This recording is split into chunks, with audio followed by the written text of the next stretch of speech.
Shooting just 30% from three, the Scarlet Knights this year. Harper will try from three, and of course, as we talk about it, he hits from deep. Cam Mack and Nebraska to work. Arneson with the lob to Mack inside. Really nice job of spacing the floor, Kevin. And McConnell handling the point tonight with the injury to Geo Baker. Here's Harper, back-to-back threes. And if you're Nebraska, you know, if you would have said in the two opening possessions that Harper's going to take 2 threes, you would have lived with that. However, you didn't like the result. Mack will answer with a three of his own. Montez Mathis turn in the corner on his birthday. Can't get it to go, but Myles Johnson with the foul. Can really afford against with Deshaun Burke, who's averaging over 21 points per game against Big Ten competition this year. Pat, boy, that was just an awful pass. A two-handed bounce pass over your head across court. Really got better this year.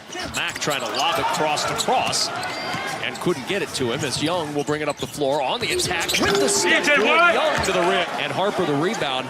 12-1 run ongoing for Rutgers as Young drives inside, has it batted away. After the first foul on Ouedraogo, fourth on the team. Back to work goes Rutgers. Young, he's made a real difference with his speed as he gets to the rim, off the window, and prompts a timeout. Huskers trying to find some offense as Cheatham will try the contested three, way off. Burke there, rejected by Johnson and out of bounds. And Nebraska, even though, to your point, Kevin, he knocked down a couple early, they're going to play the percentages and say, you know what, we'd rather have Ron Harper shooting out there than right at the rim. And Cross with the finish and the foul. Or for Johnson down low, going to be something to watch. Harper with 5 on the shot clock. Harper gets past Burke, the floater. Johnson with the flush to finish. Rutgers has stretched that lead back out to 9, looking to go back up by double figures. Mathis on the floor. Oh my goodness, what an attack! Happy birthday to the rim for Rutgers. Young. Here's McConnell deep. Good at the horn. And Rutgers takes a 41-28 lead.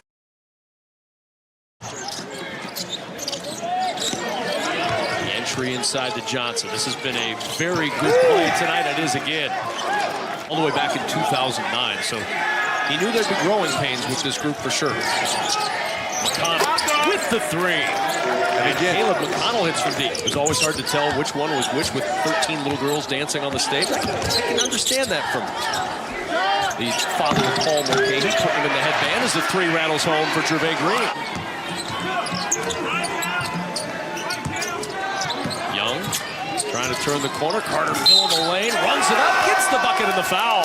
And then not just letting the ball stick, he looks weak side with the ball reversal to McConnell, who was able to step into that three. Cam Mack plucks it away and finds Cheatham filling the lane. The kid who had an over 4.0 GPA in high school and had 4 offers to play in the Ivy League coming out of high school.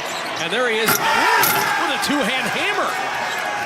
And the player that is drawing the assignment on him now, his counterpart from Nebraska, he can use Myles Johnson as a blueprint for his development. That tip drill by Myles Johnson to become the rule rather than the exception. There's McConnell on the spin, got free of Kavas and floated it in. A complete, literally an almost complete roster turnover. You're talking about guys that have only been together for the equivalent of, what, 4 or 5 calendar months? 12-0 in second chance points for Rutgers tonight. That's that work on the glass. Oh, Cheatham on the baseline. Takes that one home. That's a big-time move. 3 to shoot. Young gonna have to hurry. Going baseline all the way to the rim. Just beats the clock. And that's just way too easy. This is a little different here on the road in Lincoln. Jacob Young doing stuff like that all night long. Really good job of understanding once he turned the corner, the Texas transfer, Jacob Young. Career high for McConnell. As easily off the bench, he gets to the rim, and he'll go to the line for one more.